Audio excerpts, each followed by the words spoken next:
I was under a kitchen sink in Dayton, Ohio when my phone buzzed against the tile. I almost let it ring. The pipe was shaking and I had one hand pressed against a leak. Then I saw my son's name. "Hey Noah," I said, holding the phone between my shoulder and ear. "I'm almost done. I can still make Hannah's dinner."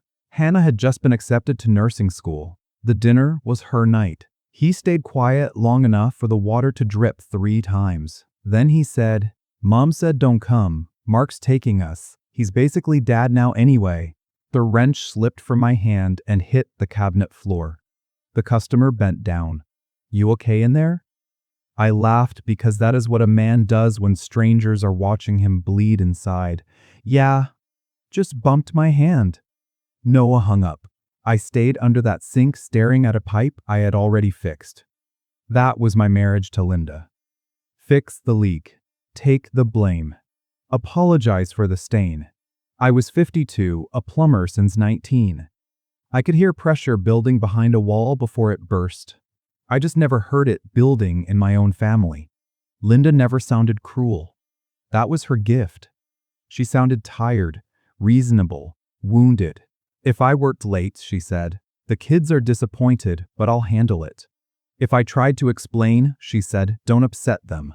If I left birthday money, she said, "They want a father, Frank, not cash." So I stopped pushing. I thought I was keeping peace. Really, I was handing her the pen to rewrite me. Mark came around when Hannah was 10 and Noah was 7. Clean truck, clean shirt, easy smile. He could sit at a school play while I was crawling through somebody's flooded basement. At first, I thanked him.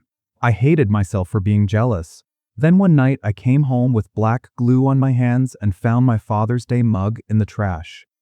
It said, "World's Best Dad." Linda said, "Noah threw it away. Don't make him feel guilty." I believed her. After I finished the customer sink, another call came in. Miller's Grill. Back prep sink clogged, dinner rush in 40 minutes. Miller's Grill was where Hannah's dinner was being held. I drove there with my toolbox on the passenger seat and Hannah's card under the visor. "Proud of you, kiddo." Always have been. I went through the back door so I would not embarrass anybody. Even invited by a broken pipe, I felt like I was trespassing in my own family. The prep sink was an ugly mess.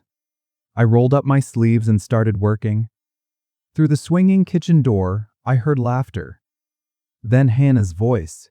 To the dad who actually showed up. A cheer went up. I looked through the little round window. Hannah had a glass raised toward Mark. Noah was smiling at him. Linda sat beside them, watching me through the glass. She saw my face, and she smiled.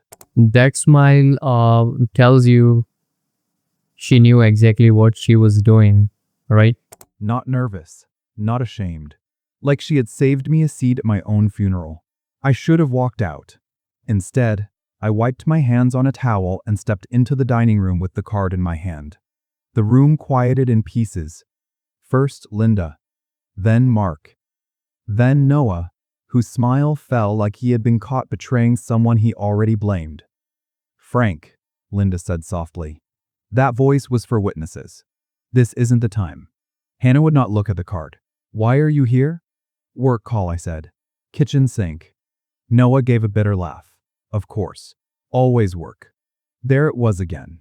The same wall, painted a different color. I set Hannah's card on the table. Linda reached for it before Hannah did. That small move made me see her hand and everything. "Don't," I said. Linda froze. Hannah pulled the card toward herself, but she did not open it. "You don't get to do this tonight. Mark was there for us." "I know," I said. I thanked him for it, more than once. Mark shifted in his chair. Linda leaned forward. "Frank asked me years ago to stop inviting him to things. He said family made him feel trapped. I have protected the children from that sentence long enough." See, that's how a lie sounds when someone says it calmly. The room turned on me without moving. That was the lie. Not that I missed dinners. I had. Not that I worked too much. I did. The lie was that I wanted out. Hannah's mouth tightened. "You said that?" I looked at Linda. She did not blink. For a second, I almost apologized. Old habit. Then the owner came out holding a wet notebook. Frank, I found this in the office drawer. You left it here years ago. Linda's face changed for half a second. Only half. But I saw it. The cover was cracked. The pages swollen. It was not legal proof. It was proof in my own handwriting. Hannah folded her arms.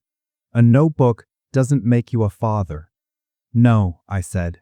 It shows where I was. I opened to a page marked with grease. December 18, 2014. Emergency sewer line. Miller's Grill. 11:40 p.m. Put aside for Hannah's braces. Noah scoffed. Anybody can write that later. For one hard second, I had nothing. The room leaned away from me. Linda's eyes softened like she felt sorry for me. Then Carl said, I paid him that night. Your mom called 3 times. Frank kept saying, tell Hannah I'm coming after this. Hannah stared at Carl. Linda said, Carl, this is family business. It became my business when he fixed my kitchen half price because his daughter needed braces, Carl said. Mark looked at Linda, not angry yet, just confused. I turned another page. April 9th, 2017. School shoes, Noah. Linda said, give them through Mark, so Noah won't refuse. Noah's chair scraped. What? Mark lowered his eyes. I looked at Noah. Those red basketball shoes you thought Mark bought. I paid for them after a sump pump job in Kettering. Your mother said you'd throw them back if they came from me. Linda's voice sharpened. You kept a list of things you paid for? That's what this is? A bill? That landed. For a moment, Hannah looked disgusted. Linda had almost saved herself. I closed the notebook. No, I said. It was my memory. Every time I missed something, I wrote down why. Not to charge you. To survive. Nobody spoke. Then Mark said, Linda told me you wanted me to step in. She said you were done trying. That was the sound of the lie cracking from the inside. Linda whispered, Mark. He did not stop. She said if I loved the kids, I shouldn't mention you helped. She said it confused them. Bro, she did not just replace him, she erased him. Noah looked at his mother like she had become a stranger in the same chair. Hannah finally opened the card. A small photo slipped out. Her, age 10, asleep in a hospital chair after braces. Me in the corner, holding melted ice because her mouth hurt. On the back, I had written years ago, she won't remember I was here. Be okay with that. Hannah covered her mouth. Linda stood. I did what I had to do. He was never around. I nodded once. I was around every way you allowed. Money through Mark. Gifts through you. Calls ended because you said they were crying. My voice almost failed, but I kept it low.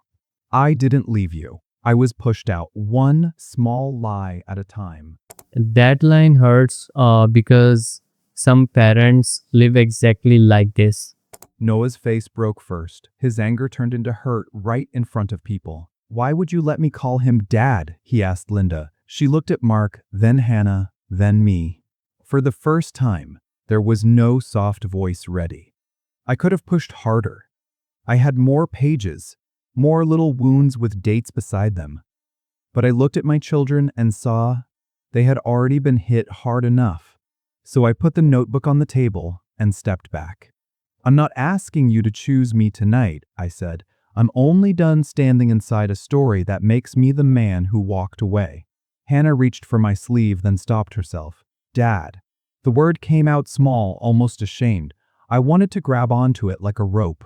Instead, I nodded. When you're ready, I said, you know where my shop is. Then I went back through the kitchen, tightened a trap, washed my hands, and left the bill on Carl's counter. He caught me at the back door. You don't have to charge me tonight. I picked up my toolbox. Yes, I do. If I don't, Linda will say I came free to make a scene. For the first time that night, I almost smiled. Outside, my truck smelled like pipe glue and old coffee. My phone buzzed before I started the engine. A text from Hannah. I don't know what to say yet. Then another. But I opened the card. I sat there for a long minute with my hands on the steering wheel. 12 years had not been fixed. A family does not heal because one notebook opens. But the lie had finally lost its clean clothes. And for the first time in years, when I drove away, I was not leaving my children. I was leaving the lie behind me. If this story touched you, tell me honestly. Should Frank forgive Linda one day? Or are some lies too deep to repair? Tell me in the comments. Both of the options I would say are painful, but that's a story we should take the lesson. That's a fictional story. See you in the next, guys. Take care. Bye bye.